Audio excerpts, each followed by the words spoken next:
புத்தூர் விட்டு சித்தில் புதல்வியாய் அவதரித்தாள்.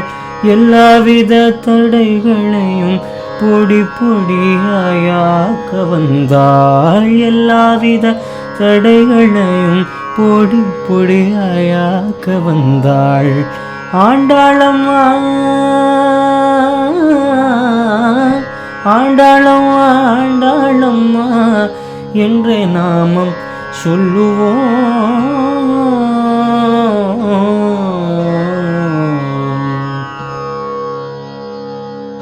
வைகுண்டம் எங்கே என்று நாமம் தேடி ஓட வேண்டாம். வைகுண்டம் எங்கே என்று நாமம் தேடி ஓட வேண்டாம்.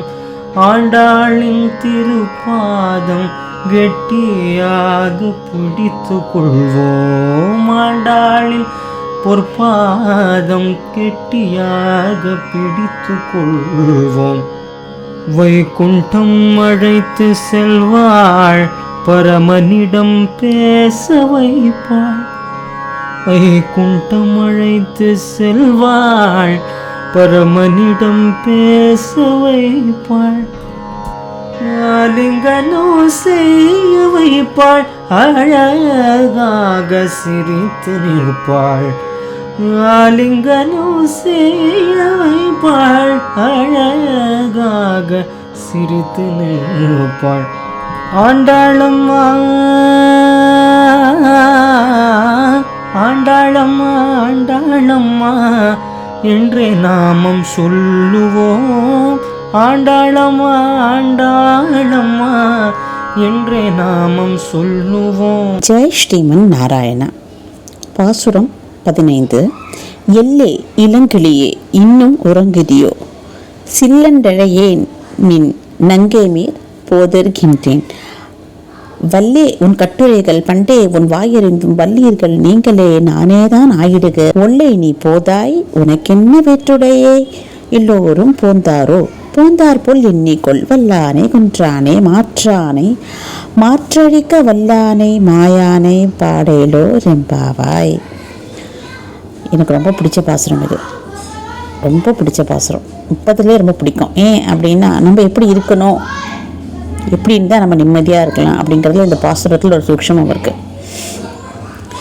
இது 2 பேர் மாறி மாறி உள்ளே இருக்கிறவங்க வெளியில் கூப்பிட்றாலும் மாறி மாறி பேசுகிற மாதிரி ரொம்ப அற்புதமான ஒரு பாசுரம்.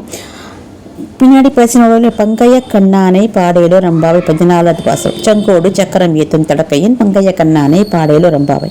அதனாலே அழகாக பாடிட்டு இருக்காள் கிளி மாதிரி உள்ளே உட்காந்து. வெளியில் வரல, ஆனால் பேசுகிறதெல்லாம் காதில் வாங்கிட்டு இருக்கா. பங்கைய கண்ணானை பாடுனால இவ உட்காந்து பாடிட்டு இருக்கா அழகாக கிளி மாதிரி. அது ஒன்று இல்லே இளங்கிளியே இவ காதில் விழுது.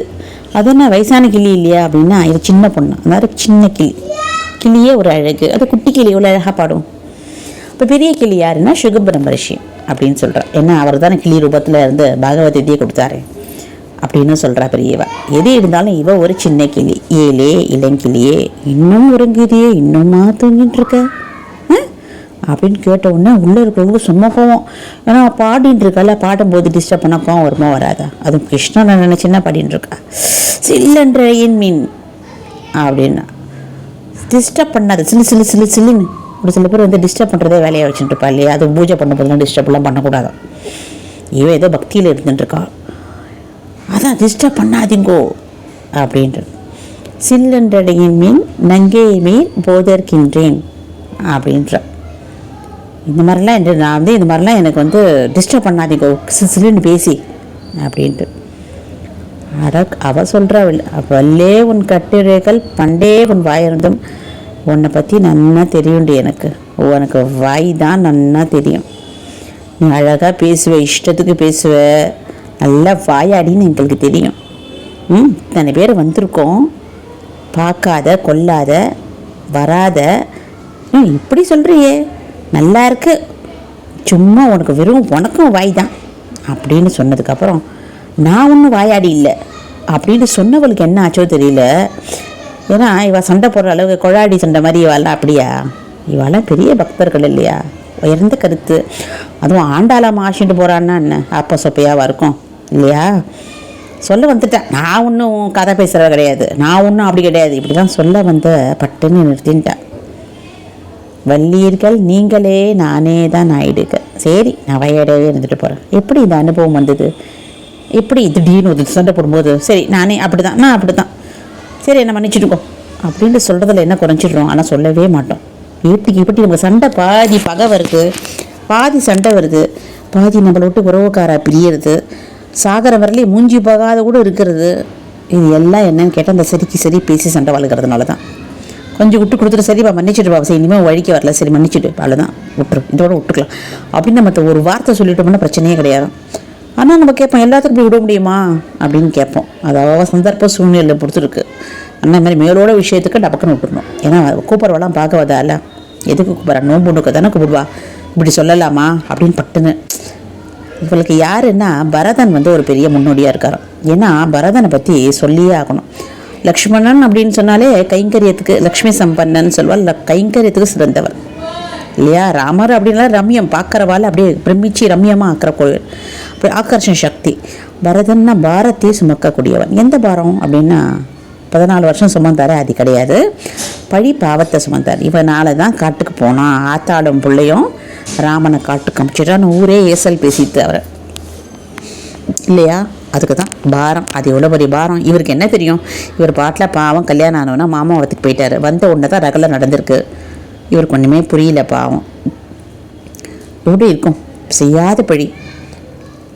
அப்போது கூனிக்கு ரொம்ப ப்ரைஸ் கொடுத்துட்டா. எப்படியும் அமுச்சுட்டான்னு சொல்லிட்டு நிறைய நகையெல்லாம் தெரியும்னு சொல்லியிருக்கேன். நகையெல்லாம் போட்டு அது சுற்றின்றது கூணு முதுக வச்சுட்டு அந்த கூணுக்கு மட்டுமே தங்கத்தில் ஒரு ஸ்டாண்டு மாதிரி பண்ணி போட்டிருக்கலாம். கூணுக்கு அவ்வளோ அழகு. அது பெருமையாக போயிட்டு இருக்குது. கோரமாக இருந்துட்டு ஊர்பட்ட மேக்கப் பண்ணிட்டு கிழவிக்கு மேக்கப் பண்ணால் எப்படி இருக்கும் அதான் சொல்லுவாங்க. கிழவிக்கு கவுன் போட்டு பார்க்குறதுன்னு சொல்லல. அந்த மாதிரி இது கிழவிக்கு ஜம்முன்னு ட்ரெஸ் போட்டுட்டு இருக்கா. அது அவ்வளோ நகை போட்டுன்னு போயிட்டு இருக்கு. சத்ருகுணம் அதை பார்க்கும்போது வயிற்றுச்சலாக இருக்குது. இவ்வளோ பிரளயத்துக்கும் இதுதானே காரணம்னு அடிக்க போகும்போது ஒரு கை தடுத்துறது பரதன் தடுக்கிறான். ஏன் தடுக்கிற? இதை அடித்து கொல்லணும். இது இவனால தான் அண்ணா நம்ம குடும்பமே பிடிச்சிது, இதனால தான் அண்ணா போயிட்டார், இதனால உனக்கு பழிப்பாகும். உடனே சொல்கிறாரு பரதர். அவரோட மெச்சூரிட்டி லெவல் பாருங்கள். எல்லாருக்கும் ஒரே வயசு தானே கிட்டத்தட்ட இல்லையா. ஆனால் மெச்சூரிட்டி லெவல் இவருக்கு எப்படி இருக்குது பாருங்கள். அடிக்காதன் இவன் மேலே தப்பு கிடையாது. இவன் ஒரு விசுவாசியாக இருந்திருக்கா. ஒரு வேலைக்காரி எப்படி விசுவாசமாக இருக்கணுமா எஜமானி மேலே அந்தளவுக்கு இருந்திருக்கா. சரி, எங்கள் அம்மா மேலே மிஸ்டேக்கானா கிடையாது. ஏன்னா எல்லாருக்குமே அவள் குழந்தை தான் வசதி. அப்பா மேலே மிஸ்டேக்கானா அவர் என்ன பண்ணுவார்? சத்தியத்தை காப்பாற்றுறதுக்கு கம்முன்னு எடுத்துட்டாரு. அவர் கொடுத்துட்டாரு, வாக்கு கொடுத்துட்டாரு, சத்தியம் பண்ணி உனக்கு நீ என்ன வேணால் வாங்கிக்கலான்னு சொல்லிட்டாரு. அவரும் கட்டுப்பட்டவராக ஆகிட்டார். சரி, ராமர் மேலே தப்பானா அப்பா சொல்ல காப்பாற்றுறதுக்கு அவர் போயிட்டார். அப்போ யார் மேலே தப்பு? நான் ஒருத்தன் பிறந்தில்லைன்னா எப்படி இருந்திருக்கும்? எவ்வளோ நல்லா இருந்திருக்கும். இந்த மாதிரி கஷ்டமே வந்திருக்காது. எங்கள் அம்மா எனக்காக தானே இந்த மாதிரிலாம் கேட்டா. நான் பிறக்கலைன்னா எவ்வளோ சந்தோஷமாக இருந்திருக்கும். எல்லாத்துக்கும் நான் தான் காரணம்னு பழியாத்தனை இவரே தூக்கி போட்டுட்டார் இல்லையா. அந்த எந்த அளவுக்கு உண்மை. இவர் என்ன பண்ணுவார் பாவம். அதனால் பரதனோட நல்ல ஒரு சுபாவத்துக்கு சரி ராமானுஜரை பற்றி சொன்னால் அவருக்கு விஷமே வச்சு கொள்கிற அளவுக்கு வந்துட்டான். ஏன்னா ஸ்ரீரங்கத்தை அவர் அழகாக திருத்தி ஊழலை கண்டுபிடிச்சி எல்லாரையுமே ரொம்ப ஸ்ட்ரிக்டாக ஆட்சி நடத்துறது யாருக்கும் பிடிக்காது இல்லையா. ஸ்ட்ரிக்டாக ஆட்சி நடத்துகிறவங்க யாருக்கும் பிடிக்கும்? ஊழல் அதிகாரிகளாம் விஷயம் வச்சு கொல்ல பார்த்தவரை கூட வருத்தப்பட்டார் பிற்காலத்தில் நம்ம ராமானுஜ சுவாமியை. அப்போ சொன்னார், அது என் மேலே தான் தப்பு. ஏன்னா விஷயம் வச்சு கொள்கிற அளவுக்கு நான் இதை தப்பு பண்ணுறேன், அவள் மனசை காயப்படுத்திருக்கேன்னு சொன்னார்றான். இவர் என்ன காயப்படுத்தினார்? இவர் என்ன காயப்படுத்த முடியும்? யாரையாவது பண்ணுவாரா? இவர் எப்பேற்பட்ட ஒரு உத்தமர். கடத்த படிக்க இவரோட நல்ல எண்ணங்கள் எப்படி தெரியும்? இவர் வாயை திறந்து யாரையும் எதுவுமே சொல்லாதவர். இவர் ஃபீல் பண்ணாரா, என்னை விஷம் கொச்சி கொள்கிற அளவுக்கு அவன் மனசில் துவேஷத்தை நான் விதைச்சிட்டேன்னு சொன்னாராம். இதெல்லாம் தான் பெரியவா கிட்டத்தட்ட நம்ம பார்த்து கற்றுக்கணும். நான் ஒன்றும் பண்ணலை, நான் ஒரு கை பார்க்குறேன் அப்படின்லாம் சொல்கிறா இல்லையா. அப்படிலாம் சொல்லக்கூடாதான் இனிமேல்ட்டாவது. ஒன்றும் சைலண்ட்டாக இருக்கணும். இல்லை ஓகே நான் தான் தப்பு இப்படிலாம் சொல்லி பார்த்தா என்ன நடக்கும்னு நம்ம தெரிஞ்சுக்கணும். முதல்ல பிரளயம் வராது, சண்டை வராது, நம்மளோட எந்த ரிலேஷனும் போக மாட்டா. அடுத்த வாட்டி நமக்கும் அவளுக்கு நம்மளை பார்த்தா ஐயோ போகணும் அப்படின்ட்டு சண்டை கூட வரமாட்டால கூட இருக்கலாம் இல்லையா. நிறைய விஷயங்கள்லாம் ஆண்டா சொல்லித்தரா. அப்படி சொல்லிட்டால, வள்ளியர்கள் நீங்களே நானே தான் ஆயிடுக, ஒல்லை நீ போதராய் உனக்கென்ன வேறுடையே, இன்னுமா நீ கோஷியோடு சேரலை? சேர வேண்டாமா? அதோட உனக்கு என்ன பணம் போயிடுறா பாரு சீக்கிரம். அவள் கேட்குறா திருப்பி, எல்லோரும் போந்தாரோ? எல்லாரும் போயிட்டாரா? நிஜமாவா? நான் எப்படி நம்புறது? என்னத்தை சொல்கிறது, கடைசி வரலையும் இப்படியே இருக்கலே. போந்தார் போன் தென்னிக்கொள் நீவா வந்து ஒத்தத்துல எண்ணி பாரு. அந்த நீ எண்ணி பார்க்கும்போது அவள் ஸ்பரிசம் பட்டாவது நீ இந்த மாதிரிலாம் பேசாத இரு அப்படின்னு கூட ஒரு மீனிங்கு வந்து எண்ணிக்கோ. ஏன்னா நம்மளாம் பாகவதார் மேலே கைப்பட்டாலே பாவங்கள் போக்கும்வாலே. ஏன்னா வந்தவெல்லாம் பாகவதால் 5 லட்சம் பேர்ல இவ தான் கடைசியாக வந்திருக்கு. 5 லட்சம் பேர், நீ மொத்த 4,00,000 பேரத்தோடு உனக்கே நல்ல ஒரு இன்னும் இனிமேலாம் பேச மாட்டேன், இன்னும் பவித்திரமாயிடுவேன்ற மாதிரி எல்லாரும் போந்தார் போன் எண்ணிக்கொள் வந்து எண்ணிக்கொள் எண்ணிட்டு வா. இந்த மாதிரிலாம் பேசாத வல்லானை கொன்றானை மாற்றானை மாற்றழிக்க வல்லானை மாயானை பாடையிலோர் எம்பாவாய். வல்லானை உனக்கே தெரியும், குவளையா பீடத்தில் மல்லர்களை கொன்றான், யானையை கொன்றான். அது மட்டும் கிடையாது, மாற்றாரை மாற்றழிக்க. இதுதான் ரொம்ப ஹைலைட். என்னென்னா நம்ம வந்து பெருமாள் கிட்டே வேண்டிக்கும் போது எனக்கு அவனை பிடிக்கவே இல்லை சுவாமி, அவனை பிடிக்கலை பெருமாளை, அவனை ஒய்ச்சி கட்டிடுன்னா பெருமாளை நம்மளை தான் ஒய்ச்சி கட்டுவார். அது அவருக்கு பிடிக்காது. தோஷம் சொன்னால் அவருக்கு பிடிக்காது. எனக்கு இவனை பிடிக்கல, எனக்கு அவனை பிடிக்கல, கடைசியில் நமக்கு நம்மளே பிடிக்காதாயிடும் இல்லையா? அந்த மாதிரிலாம் என்றைக்கும் பெருமாள்கிட்ட வேண்டிக்கக்கூடாது. எல்லாருக்கிட்டையும் அந்த மாதிரிலாம் துவேஷம் இல்லாத இருக்கணுமா. அதனால தான் பெருமாள் என்ன பண்ணுவார், அவருக்கு தெரியும் இல்லை. அதுக்கு தான் மாற்றாரே மாற்றழிக்க. நம்ம எதிரிக்கிட்டே இந்த பகைமை தன்மை போயிடுமா, அப்போ நாளையிலேருந்து ஃப்ரெண்ட் ஆகிடுவார். அந்த மாதிரி ஒரு பண்ணுவாராம். நம்மளால் அவனுக்கு ஒரு காரியம் ஆகிற மாதிரி பண்ணிவிடுவார். நம்மளுக்கு நன்றி உள்ளவனா அவனை மாற்றி விட்டுருவாராம். அதெல்லாம் பெருமாளால் முடியுமா?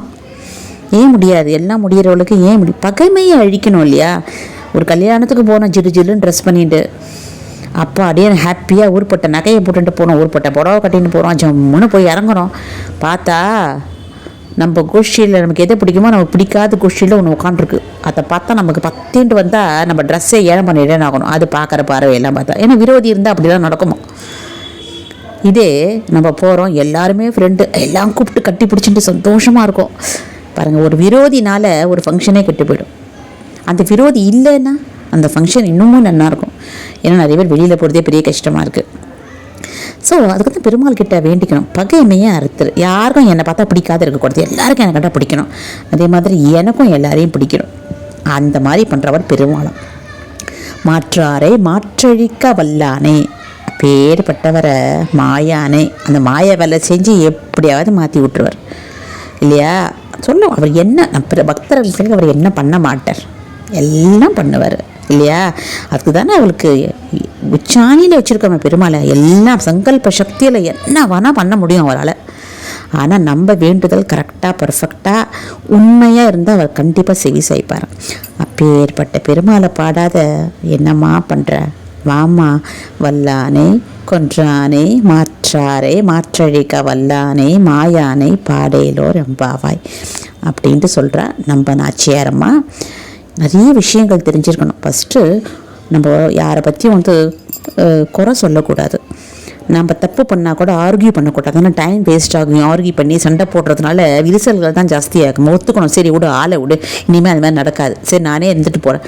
உண்மையாக கோவமாலாம் சொல்லக்கூடாது, ஒரு எரிச்சலாக சொல்லக்கூடாது. உண்மையாக சொன்னால் சரி ஏதோ பண்ணிட்டேன், ஒரு இதோ விட்டுக்கலாம், ஏதோ பற்றி அதை பண்ணிட்டேன், சாப்டர் க்ளோஸ் பண்ணணுமா. அதுக்கப்புறம் பகைவர்களை வெறுக்கக்கூடாது. எனக்கு இவனை பிடிக்கல அவனை பிடிக்கணும், பகவான் கிட்டே வேண்டிக்கணும். பகைமையை அறுத்து கொடுப்பா. பகைவரை வேண்டாம், பகைவரை கொல்லக்கூடாது, நமக்கு எந்த உரிமையும் இல்லை. பகைமையே தான் கொல்லணுமா. அது பெருமாளால் மட்டும், அந்த மாயானால் மட்டும்தான் முடியுமா. இவ்வளோ அழகாக சொல்கிறா பாருங்கள். வாழ்க்கை எப்படி வாழணும், வாழற வாழ்க்கையில் எவ்வளோ சந்தோஷமாக பகைமை இல்லாத வாழணும், பக்தியோடு வாழணும், எல்லாருக்கும் பிடிச்ச மாதிரி வாழணுன்றதை எவ்வளோ அழகாக சொல்லிட்டா பாருங்க. ஒரு 5 வயசு குழந்தை ஆண்டாளம்மா இல்லையா? ஆண்டாள் திருவடியே சரணம் கண்டிப்பாக எழுதுங்க. நம்ம எழுதுகிற ஒரு நேரமாவது நமக்கு இந்த மாதிரிலாம் ஒரு நம்மளை வந்து ஆர்கியூமெண்ட்ஸுக்கு இறங்காத மன்னிச்சிட்டுன்னு சொல்கிற ஒரு ஈகோ இல்லாத தன்மையும் இல்லையா, பகைமை இல்லாத ஒரு தன்மையும், எல்லாரும் நம்மளை பிடிக்கிற மாதிரி நமக்கு எல்லாரும் பிடிக்கிற மாதிரி நம்ம ஆண்டாளம்மா ஆக்கணும். வாழ்க்கையே எவ்வளோ ஒளிமையாக ஆகும் இல்லையா? கண்டிப்பாக ஆகும். ஜெய் ஸ்ரீமன் நாராயணா. எல்லாருக்கும் அனுப்புங்க, சப்ஸ்கிரைப் பண்ணுங்கள், சப்ஸ்கிரைப் பண்ண வைங்க. ஆண்டாளம்மா திருவடியே சரணம் அப்படின்ட்டு கண்டிப்பாக எழுதுங்க. ஜெய் ஸ்ரீமன் நாராயணா.